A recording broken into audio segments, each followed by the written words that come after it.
জলঢাকা নদীর বাঁধ নির্মাণে অনিয়মের অভিযোগ সেচ দপ্তরে বিক্ষোভ। দীর্ঘ প্রতীক্ষার পর শুরু হওয়া জলঢাকা নদীর বাঁধ নির্মাণ কাজে ব্যাপক অনিয়মের অভিযোগ তুলে আজ সেচ দপ্তরে বিক্ষোভ প্রদর্শন করলেন এলাকার বাসিন্দারা।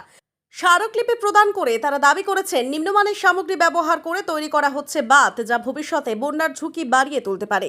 বছরের পর বছর আন্দোলন সংগ্রামের মাধ্যমে অবশেষে বাঁধ নির্মাণ কাজ শুরু হলেও কাজের মান নিয়ে উদ্বেগ প্রকাশ করেছেন স্থানীয়রা। তাদের অভিযোগ, নির্মাণ সামগ্রীর মান নিম্নমানের। এছাড়াও নির্মাণ কাজে ব্যাপক অনিয়ম চলছে বলে অভিযোগ তোলা হয়েছে। স্থানীয়দের দাবি, দ্রুত পদক্ষেপ নিয়ে নির্মাণ কাজের মান নিশ্চিত করা হোক এবং অনিয়মের বিরুদ্ধে ব্যবস্থা নেওয়া হোক।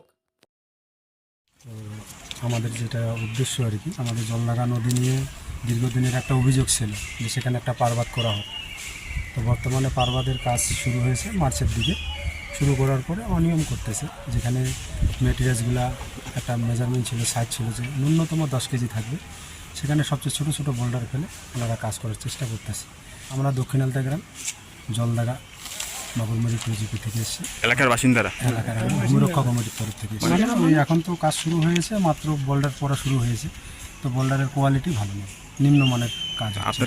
আমরা তো কাজ বন্ধ করার উদ্দেশ্য নেই, আমাদের কাজটা নিয়েই কথা। দীর্ঘদিনে যেহেতু অভিযোগ ছিল, দীর্ঘ 2.5 বছর ধরে আমরা লড়াই করতেছি একটা ভূমিরক্ষা কমিটির মাধ্যম দিয়ে।